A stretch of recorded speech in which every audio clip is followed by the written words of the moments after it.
Hey guys, so today we're going to drain and fill the differential fluid on this Infiniti G sedan. The process is similar for the G37, G35, and other Infiniti and Nissan models. The dealership quoted us over $200 to do this job, so we're just going to do it ourselves and save about $150. Let's get right into it. Start by lifting the rear of the car.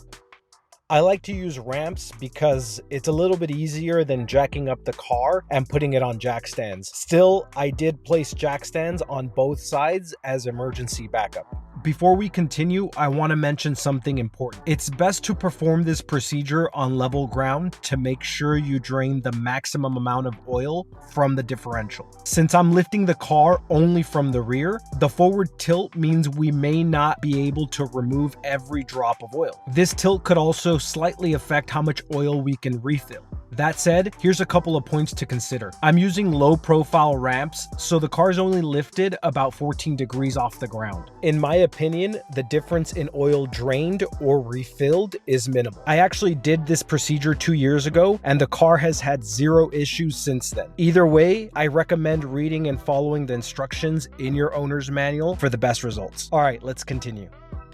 We're gonna need 2 quarts of 75W90 gear lube oil, a 10mm hex socket, a wrench, a breaker bar, and an oil transfer pump. Don't worry, all the products that I use in this video are gonna be linked in the description. Start by removing the top bolt using the 10mm hex bit. We want to remove the top bolt first because if we drain the oil and it turns out that the top bolt is stuck, we won't be able to move the car until we get that top bolt off. It wasn't on there too tight and came off easily.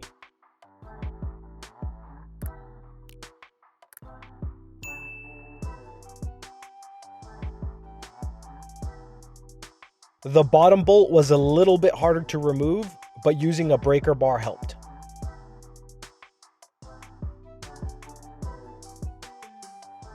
Move the oil container into place and remove the plug.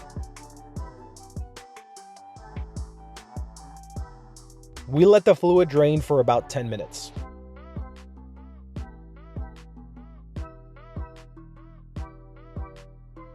The bolt has a magnetic tip that collects metal flakes.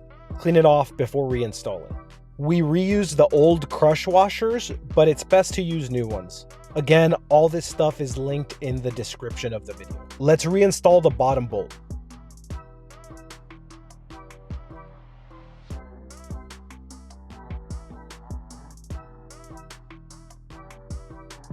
Okay, time to refill the oil. Get your oil transfer pump.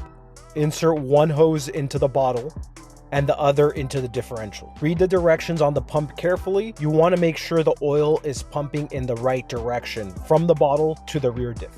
The pump we're using here isn't perfect and did leak a little bit when pumping the oil. However, I looked into reviews for other pumps and the vast majority have some issues. So in the end, I was able to pump all the oil I needed using this pump, even though it was a little bit messy.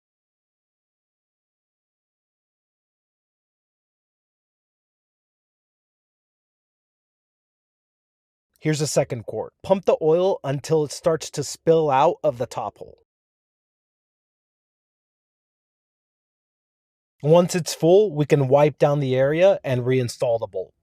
We've linked all the tools and products used in this video in the description box. If you have any questions, feel free to leave a comment and we'll respond as soon as possible. Thank you for watching, and if you found this video useful, please hit the like and subscribe button. Stay safe out there.